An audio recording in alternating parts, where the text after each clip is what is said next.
If you're dealing with industrial IoT data, you'll be interested in this new IoT Show episode with Johannes Mother from CrateIO, and we'll discuss how CrateDB, an open source solution that can be hosted on Azure, will help you deal with industrial IoT data in a very fast manner. It's today on the IoT Show.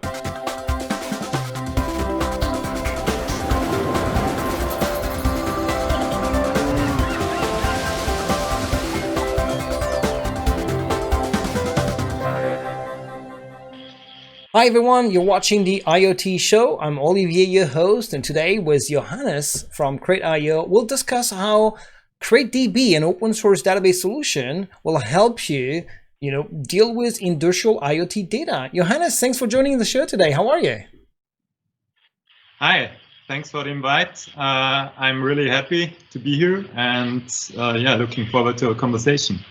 Awesome. Before we get into the topic, Johannes, tell me a bit about yourself, who you are, how long have you been working in the world of databases, IoT, and so on, and what is CrateIO in a nutshell? Yeah, so I've been a developer myself for a long time, and I joined CrateIO actually 5 years ago. CrateIO is around since 6 years. We're a startup founded here in Austria in the Alps. And now we call ourselves a scale-up, and our mission is to basically enable users to make use of big data to turn data into action. That's what we're doing. Awesome. Tell me, we will be talking about industrial IoT specifically and how CrateDB addresses, the various challenges. But tell me a bit about how you guys, by experience, are seeing industrial IoT data being different from other type of data that IoT solutions might be generating. Yeah. So industrial IoT data, the characteristics that we see out in the wild with the customers that we have and the use cases. Is that there is like a high ingest pressure. So those are scaling use cases. You have a lot of plants with a lot of production lines, with a lot of machines in there, and they generate the high ingest pressure. So a lot of data is coming in. And also what most of the people want to achieve at the end, although of course it's for a lot of our customers and users, it's a long journey. They want to get into the direction of predictive maintenance. So they want to keep the overall equipment efficiency up. They want to keep their machines running basically and not waste any money.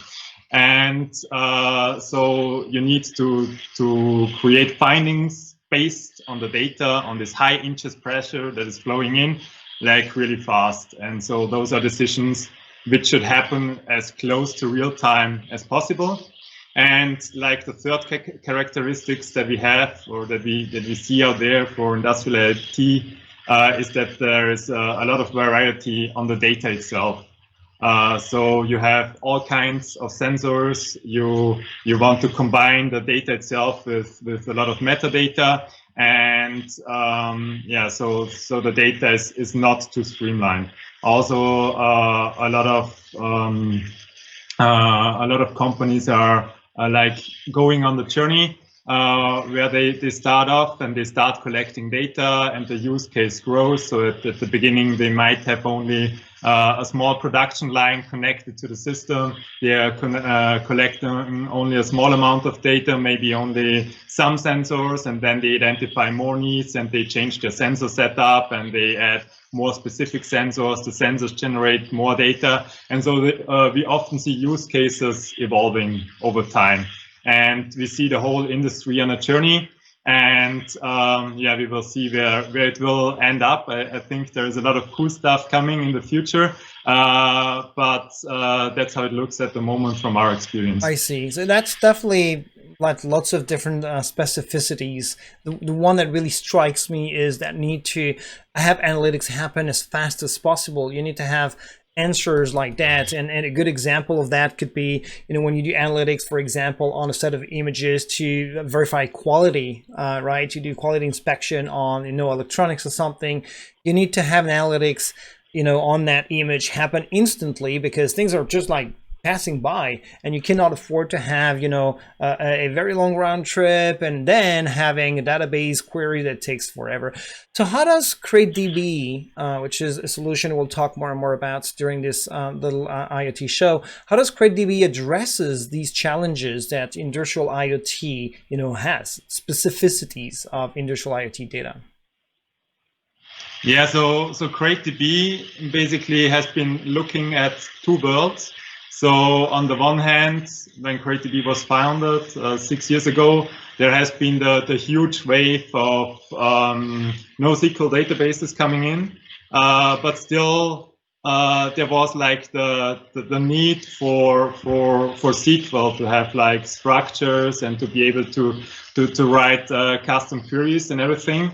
And so CrateDB is a database which focuses on scaling and efficiency and wants to answer provide answers in like almost real time. And so we compromised on consistency, and we want to like provide response to our users as fast as possible. So everything that we do is for efficiency and for speed, and also to enable scaling. So CrateDB under the hood is a distributed system, and every decision that our engineers take, might it be a day or night, is to build the best distributed database in the world. Got it. And so one of the things that we will not dig into, but definitely needs to be addressed, I think. So CrateDB is a database meant to be run in the cloud. But where are you guys standing when it comes to, you know, we have this notion of cloud computing versus edge compute and storage and analytics. So where are you guys at when it comes to having CrateDB come closer to where the data is generated at the edge? So CrateDB, the good thing about CrateDB is that it can be set up and run everywhere. It's quite easy to set up, and it doesn't require high-end machines, and so it runs also on commodity hardware. CrateDB is perfect suited for cloud setups. We also have a cloud offer there, but you can also just download it and install it on-prem in your own data center when you want. And when it comes to edge, so we have setups where we like really close to where the data is generated, but then we are set up like on a gateway or something where there is some compute power. As said, must not be high-end machines, but we are not a database who can run on a camera or who is perfectly suited for a Raspberry Pi or whatsoever. And also we are so we have a prototype set up for the Azure IoT marketplace, and we're looking forward to develop it further in the future. Yeah, that makes sense. That makes sense. So basically cloud and on-premise on servers for a database, that does make sense. So that's a way of bringing that analytics as close as possible to the data source. What about security? I mean, security is something that is key to IoT solutions in general. How are you approaching security in general? You don't need to get into details, but I think there's a philosophy or an approach that you're having that is interesting. Of course, all our engineers always have security in mind, and we also want to provide a really good experience there. But as I said, our focus is not on building the most secure database. We're going for efficiency, for providing results as fast as possible, and we are partnering with cloud providers. So which really have good experience here, provide really good tools, and so that we can also offer this to our customers. Yeah, and we do have security, you know, top of mind here at Microsoft. So I'm really happy to hear you say that. We definitely want to like secure any kind of services that are hosted on Azure and actually on premises. We talked about you know, having CrateDB on premise, and there are solutions there. Well, you know, Johannes, I think it's time for, you know, our audience to see where they can get started, learn more. So let's jump into some visuals, some, you know, websites and some demos of where people can get started and learn more about CrateDB. Okay, so I want to set up our little demo basically as a little journey. and I want to start where we started the discussion. So this is that's a blog post that we just published recently, so everyone can go there and look it up. That's like our lighthouse customer that we have in there. We built together with him a vertical based on CrateDB, and here we got like the full loop closed. So that's something that you not see too often in industry, but this is basically a solution which goes from machine to machine. So in some areas, of course, we still are relying on humans, but who are experts on the floor. But there is like a lot of stuff going on where CrateDB provides the responses and insights to a node system, which then is basically controlling the whole production line. So that's like the natural habitat of CrateDB, where CrateDB lives and where it really feels well. So we also integrate on the Azure platform. So here's just a little architecture for smaller IoT use cases that we published in our documentation. CrateDB integrates really well with a lot of Azure tools. So Azure Functions is something where we have a lot of documentation on our website.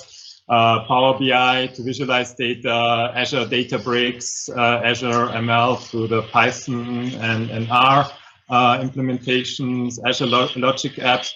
That's all stuff that you can use with CrateDB, because CrateDB also implements the Postgres via protocol and speaks the Postgres SQL dialect. So of course, we're a distributed system. We don't support every feature that Postgres does, but that's the right direction we go, and that's why a lot of tools which are compatible with Postgres also work with CrateDB. So one thing that we published just recently is our cloud offer. So that's database as a service. There's like our web UI. You can have like a quick look at that on the marketplace. And we also have like a really cheap development plan, which doesn't cost much a month. And everything is consumption based. And we're also about to offer to publish a free offer, hopefully soon. CrateDB looks like this. So that's the face of CrateDB. I'm not going in detail into that. I'm just introducing basically our little demo that we have there with the admin UI of CrateDB. So one of the views that you have here is basically the table view. So what we here have is the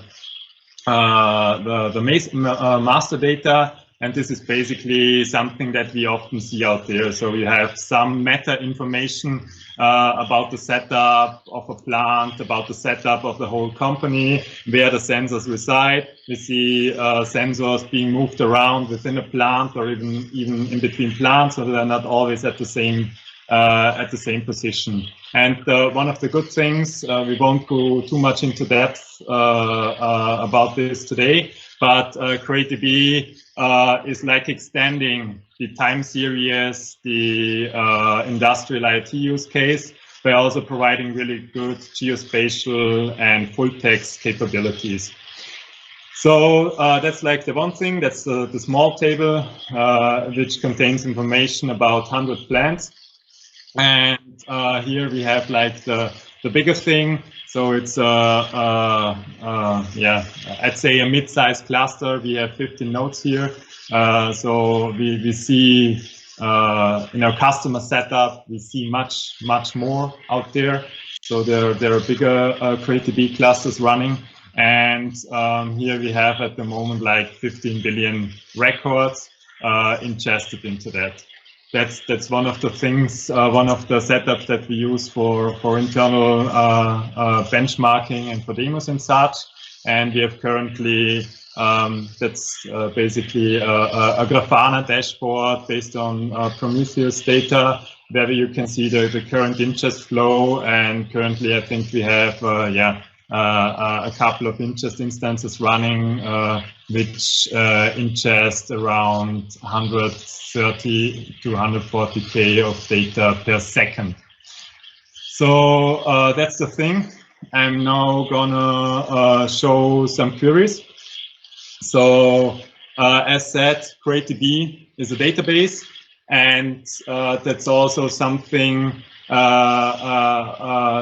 which differentiates us from the whole NoSQL time series optimized databases. We are able to speak SQL, and you can also build all kind of queries. And we aim for responses which are as fast as possible. So I'm just going to run some queries. Here's basically on this time series data doing an aggregation. As said, currently there are around 15 billion records in the database, and we're now going to run a query in that. So CrateDB is now going through those records. Of course, CrateDB allows partitioning and also sharding of the data to optimize the query flow and to provide answers really fast. So what we aim for in general is we want to really go sub-seconds, but of course there are also use cases which require faster responses if it's really about line steering, changing parameters on the go. So this was a query, and what we also often see with CrateDB, and that's actually one of the benefits of using SQL, that basically the structure of the database is exposed through a UI. So we often have customers who build a platform on their own, and they on their own have customers who analyze the data and do stuff based on that. So so if you have a button press event there, you can run that query and just add it through SQL, and Another good thing about CrateDB and providing a SQL is, for example, that we're able to do sub-selects. So there are competitors of ours who have dedicated time bucketing functions, and most of the stuff, or a lot of the stuff, is also possible with CrateDB by just using pure SQL. So we are exceeding those features in some areas by just using pure SQL. So we have sub-selects. We also have window functions in there, and you can see now CrateDB doing a sub-select based on that 15 billion records in 64 milliseconds. That's pretty impressive. And then that's pretty impressive. I was about to jump in, but maybe you're going to address that. And all I'm seeing right now is definitely addressing the needs in industrial IoT for what we'd call the warm or hot pass, where we need to have the analytics happen in this kind of milliseconds delays rather than seconds.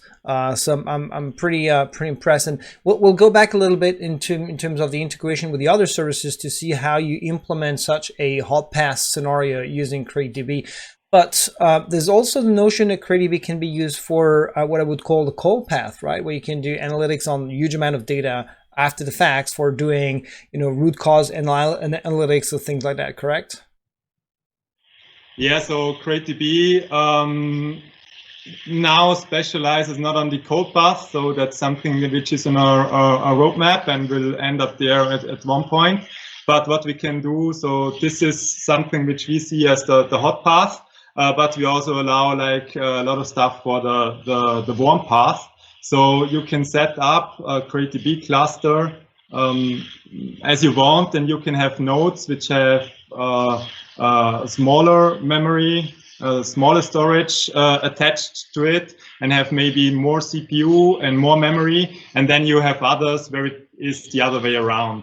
And based on the CrateDB partitioning, you can move this data around seamlessly. So whenever you say, for example, you want to have like 30 days in the hot storage, and you have a partition set up per month, then you can say, okay, after this month, the data is moved to CrateDB nodes, which have where the ratio of computation and memory power compared to storage is smaller than it's on the data that is actually within those 30 days that you define. And so that's the thing that we offer at the moment. But we also have like integration into Azure Blob Store, where you can do backups and move data out there, and once you need it again back in. And we are looking into also allowing users to query data which is stored in Parquet files and is really stored on a cold storage setup. Makes sense. So definitely something in the roadmap to address the colder path, I would say. But and it's always it's never a problem anyways to use different services to address data depending on what they're good at. Cool. So that definitely means that you can use CrateDB today in hot path scenario and in near future in cold path. And anyways, it's not a problem mix and matching your different database solutions as long as you know they're compatible. So let me let you go back to the demo. I think you had the last one thing you wanted to show. Yeah. So what we often see with our customers is that they have like some kind of data, and I already mentioned like full text or geospatial data, which they want to combine, and this comes from other sources. So they have their business intelligence there, where they like know where stuff is, and have additional information like who have been the suppliers for all that. And actually, they also store this data in Crate and sync it there to be able to do analytics really on combining the time series with additional information from other systems. And I'm just gonna show you how we now join those two tables that I showed earlier. So the master data and the time series table.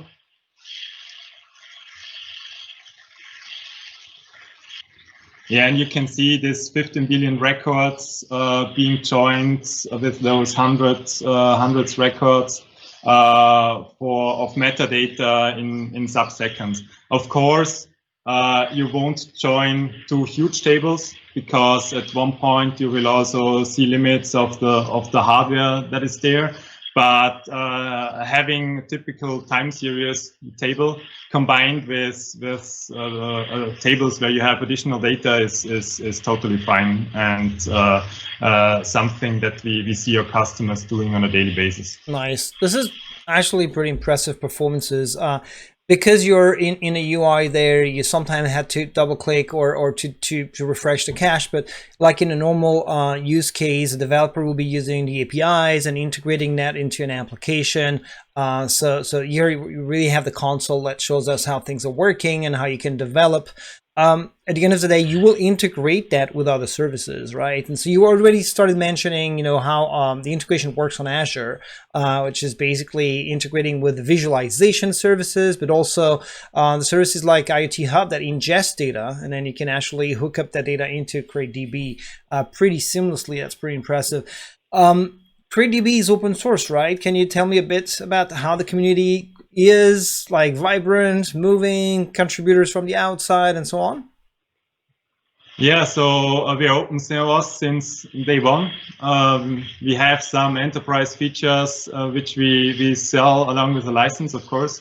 But yeah, everything that we do is in the open. So we also have like really open discussions. We have a lot of really cool users who are also contributing to our database. Of course, we are not an entirely open source driven project. It's CrateIO who is moving that forward. But yeah, we have a lot of users out there who are using our community edition, and actually also some of the biggest CrateDB clusters run on open source. And we are really proud to contribute back to the community. And yeah. Nice, appreciate it. And so before I let you go, one last question about, how does CrateDB fit in the landscape of the various database and time series offers on Azure? There's different solutions out there that customers are able to just deploy on Azure. So what's CrateDB, position in there? What's its superpower? As basically a summary of all you just described, but just like if you had to state it real quick. Yeah, so I think I mentioned that earlier, that we really fit well in between the space of specialists who are really good at doing time series computation. And what we can also see there that so CrateDB has good analytical power. And a lot of our competitors are better when it comes to looking at smaller time windows. So also on Azure, of course, there are offers who are really good at doing all this time series stuff. But when you do, so we also have customers who are doing analysis of data over years, for example. And so you can, CrateDB is more specific and not so dense like those offerings, because we, of course, also at the end, we are a SQL database, but we are looking more at efficiency and more at speed that others do. When it comes, for example, for other SQL databases. So as said, we compromised on consistency, and we did that on full purpose just to provide the speed and the efficiency, but still having the SQL layer, which is a really cool thing. SQL on steroid, love it. Well, Johannes, it was a great introduction to CrateDB. If you want to learn more, go check out CrateDB on the marketplace, going to that link, which is aka.ms/IoT Show/CrateDB. Johannes, thanks for joining us all the way from Europe. And have a nice end of day. And everyone who watched the show today, hope you liked it. Don't forget to subscribe, get the notification, and so on. And see you soon. Johannes, see you soon. Bye. Thanks a lot, Olivia. See you. Bye.